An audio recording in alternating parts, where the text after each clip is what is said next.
Welcome to Brianna Speaks, where real stories, deep dives, and unapologetic truths come alive. I'm Brianna, and I'm here to bring you bold perspectives, compelling conversations, and everything in between. So, let's talk about it.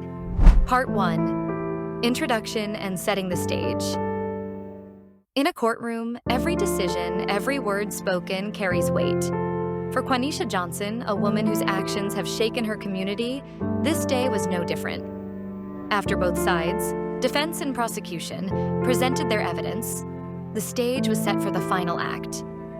Witness testimony, emotional closing arguments, and legal strategies collided in this high-stakes drama, leaving the jury to sift through the facts and render their verdict. The charges against Quaneesha were grave. She faced malice murder, intentional premeditated killing, felony murder, a killing that occurred during the commission of another crime, 2 counts of aggravated assault, 1 for possession of a firearm during the commission of a felony, and 2 counts of cruelty to children. If convicted on the highest charge, she faced the possibility of life in prison, or worse, the death penalty. As the trial reached its conclusion, the question on everyone's mind was, what would the jury decide? Would they find her guilty of the most severe charges? Or would they find reason to show leniency? Part 2: The jury's decision. After weeks of testimony and evidence, the moment everyone had been waiting for had finally arrived. The jury was ready to deliver their verdict. The courtroom was silent, every person in attendance holding their breath as the charges were read aloud one by one. The first charge, malice murder, a charge that requires intent, a premeditated act of killing. The jury's decision? Not guilty. But the relief was short-lived. On the charge of felony murder, a killing that doesn't require intent, the jury found Quaneesha guilty of voluntary manslaughter. The courtroom was tense, the weight of that word, guilty, hanging heavy in the air. The jury proceeded through the remaining charges. On the counts of aggravated assault and cruelty to children, they delivered more guilty verdicts. It was a moment that felt both definitive and crushing, as the stakes for Quaneesha's future became undeniably clear. The judge concluded by scheduling a sentencing hearing for the following week, a final step in determining Quaneesha's fate. For now, though, the verdict marked the end of one chapter and the beginning of another, filled with consequences that could echo for decades. Part 3: The sentencing debate. With the verdict delivered, attention shifted to the impending sentencing. The prosecution urged the court to hand down a severe penalty, 25 years in prison, followed by 5 years of probation. Their argument was clear. Justice demanded accountability for the gravity of the crimes. The defense, however, argued for leniency, emphasizing Quaneesha's background and the complexities of the case. They painted a picture of a woman caught in extraordinary circumstances, pleading for a sentence that reflected humanity as well as justice. The tension in the room was palpable. Each side's argument underscored the delicate balance between punishment and compassion, leaving the final decision squarely in the judge's hands. What came next would determine not only Quaneesha's future, but also the message this case would send to the community. Part 4: The jury's decision. After days of testimony and hours of deliberation, the jury's verdict was finally revealed. It was a moment that would define the course of Quaneesha Johnson's life. The jury acquitted Quaneesha of malice murder, the most severe charge requiring intent. However, they found her guilty of voluntary manslaughter, a lesser charge indicating a killing without premeditation. She was also convicted of aggravated assault, possession of a firearm during a felony, and cruelty to children. Each count carried significant weight, yet the decision reflected the jury's nuanced view of the case. The courtroom buzzed with mixed reactions as the final words were spoken, leaving both relief and disappointment in their wake. The case had reached a turning point, but the drama was far from over. Sentencing awaited, along with a new set of questions about justice and fairness. Part 5: The sentencing and aftermath. The day of sentencing arrived, and the court was filled with a tense, almost electric air. The state, still reeling from the guilty verdicts, recommended a sentence of 25 years for Quaneesha. 20 years for the voluntary manslaughter charge, along with 5 additional years of probation. Many legal experts felt the sentence was surprisingly lenient, considering the severity of the charges. For the state to ask for 25 years, but for Quaneesha to end up with just 10 years in prison, followed by another 10 years on probation, was unexpected, especially given the cruelty to children and the firearm possession convictions. Her confinement was divided. 5 years would be spent in prison, and the other 5 years would be served under house arrest. But the most shocking part was yet to come. Despite the verdict, Judge Morris granted Quaneesha an appeal bond, allowing her to remain under house arrest while her attorney challenged the conviction on appeal. This decision added another layer of complexity to an already controversial case. Would Quaneesha's sentence hold? Could the appeal succeed? And what did it mean for the victim's family, the community, and the legal system? The case had already captured public attention, but with this latest turn, all eyes would now be on the legal battle that was about to unfold. Part 6, Public Reaction and Legal Debate. The public reaction to Quaneesha's conviction and subsequent sentence was swift and divided. Some viewed the jury's decision as a fair reflection of the circumstances, believing that the verdict took into account the nuances of self-defense and emotional distress. Others, however, felt that justice had not been fully served. The verdict sparked a heated debate across media platforms. Many questioned whether voluntary manslaughter was truly the right charge, given the nature of the crime and the history leading up to the incident. Some legal analysts argued that Quaneesha's actions may have crossed the line from self-defense into vigilantism, raising concerns about the potential consequences of vigilante justice. Others focused on the leniency of the sentence, with many pointing out that the reduced prison time and house arrest might not adequately address the severity of her actions. Was it enough to send a message that violence in the name of self-defense wouldn't be tolerated? Or was it a reflection of a justice system trying to balance compassion and law? This case wasn't just about Quaneesha anymore. It had become a symbol of the complexities within the justice system, where emotions, intentions, and outcomes collide. The question now was, what would the appeal process reveal?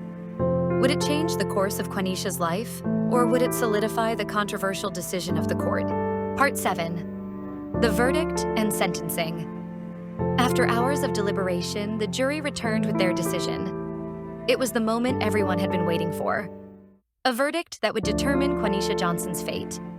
As to count 1, malice, murder, we, the jury, find Quaneesha Johnson not guilty.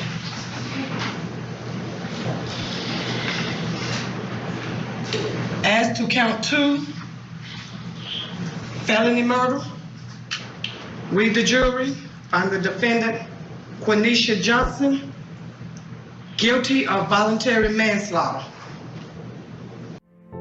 The jury found Quaneesha not guilty of malice murder, but guilty of voluntary manslaughter, a lesser charge. On the remaining counts, including aggravated assault and cruelty to children, the jury found her guilty as well. With the verdict in, sentencing loomed. The charges carried serious consequences, including life in prison and even the possibility of the death penalty. But in an unusual twist, the court's sentence was considered remarkably lenient. This decision left the courtroom stunned. Prosecutors had pushed for 25 years in prison, yet the final sentence was far less severe. It was a ruling that drew sharp criticism from legal experts and community members alike. Given the gravity of the charges, many expected a harsher sentence. This outcome sends a complex message. Was it an act of leniency or an acknowledgement of mitigating circumstances in the case? As the judge issued one final warning, Quaneesha's future hung in the balance. Okay, so we'll schedule sentencing for Monday, August 28, 2023 at 8 a.m. Okay, so we're in recess. Do you all want to talk to the jury? The decision didn't end there. Despite the state's request to remand Quaneesha into custody immediately, the judge allowed her to remain free on bond pending an appeal. For many, this added another layer of complexity to an already polarizing case.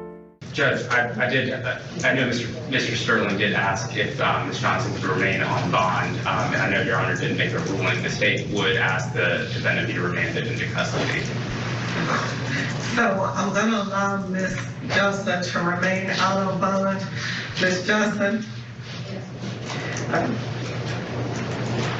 You need to appear here Monday morning, August 28th at 8 a.m. If you are not here at 8 a.m. Monday morning, an arrest warrant will be issued for you.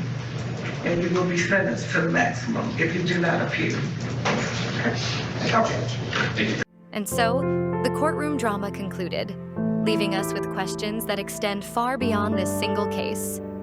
Did the sentence reflect justice, or was it too lenient for a life lost? Does the appeal bond signal hope for fairness, or does it undermine the gravity of the verdict? We want to hear from you. Was justice served, or did the system falter? Share your thoughts below as we continue this conversation. Part 8, the aftermath and public reaction. After the verdict, the case did not fade quietly into the background. In the weeks that followed, Quaneesha's trial became a hot topic across news outlets, social media platforms, and within the community itself. The public's reaction was divided. On one hand, some viewed the sentence as fair, believing that the jury's decision reflected a nuanced understanding of the circumstances. They argued that Quaneesha had acted out of desperation, not malice. Her actions, while tragic, were a response to years of abuse, making the lesser charge of voluntary manslaughter a reasonable conclusion. Others, however, were outraged. Critics argued that a life had been lost, and yet the sentence did not seem to match the gravity of the crime. They questioned whether justice had truly been served, given the leniency of the ruling. For many, the decision felt like a slap in the face, particularly to those who had followed the trial closely and felt the weight of the victim's family's grief. The sentencing, especially the decision to allow Quaneesha to remain out on bond pending her appeal, added fuel to the fire. Was this another example of a flawed justice system where certain individuals, due to their status or connections, could escape the full consequences of their actions? As the case continued to unfold, it left the public grappling with difficult questions about self-defense, vigilantism, and the complexities of the criminal justice system. The debate raged on, with legal experts weighing in from all corners. Some believed the court had acted too leniently, while others argued that the sentence was a recognition of Quaneesha's circumstances, one that took into account her history and the pressures she had faced. This case highlighted the difficult balance between the severity of the crime and the complexities of the human experience that often lie beneath the surface. It left us questioning where the line between justice and mercy truly lies. What do you think? Was the decision the right one? Should the justice system take personal circumstances into account, or should the crime alone be the determining factor? Share your thoughts below. Part 9, the appeal and what comes next. As the weeks turned into months, the focus shifted to Quaneesha Johnson's appeal. Her legal team began the process of challenging her conviction, which meant that the case was far from over. The decision to allow her to remain free on bond while the appeal was pending added another layer of complexity to the situation. For many, the appeal represented a second chance for Quaneesha to potentially reduce her sentence, or even have the conviction overturned. But as with all appeals, there was no guarantee of success. The legal process would be slow, filled with uncertainty, and ultimately it would rest in the hands of higher courts to decide whether the original verdict stood or if justice had been miscarried. Throughout this time, both supporters and critics of the case remained vocal. Supporters of Quaneesha's cause rallied behind her, hoping that the appeal would provide an opportunity for the courts to reconsider the circumstances that led to her actions. They pointed to her history of abuse and argued that her actions were not premeditated, but rather a desperate response to a lifetime of trauma. On the other side, those who felt that the sentence was too lenient continued to speak out, demanding that the legal system hold her accountable to the fullest extent. They argued that a life had been lost, and Quaneesha's actions, regardless of her personal history, could not be excused. They believed that her appeal was merely a delay of justice. As the legal process unfolded, the case remained a lightning rod for discussions about self-defense, vigilantism, and the complexities of the law. It forced people to confront difficult questions. How much of a person's past should influence the present?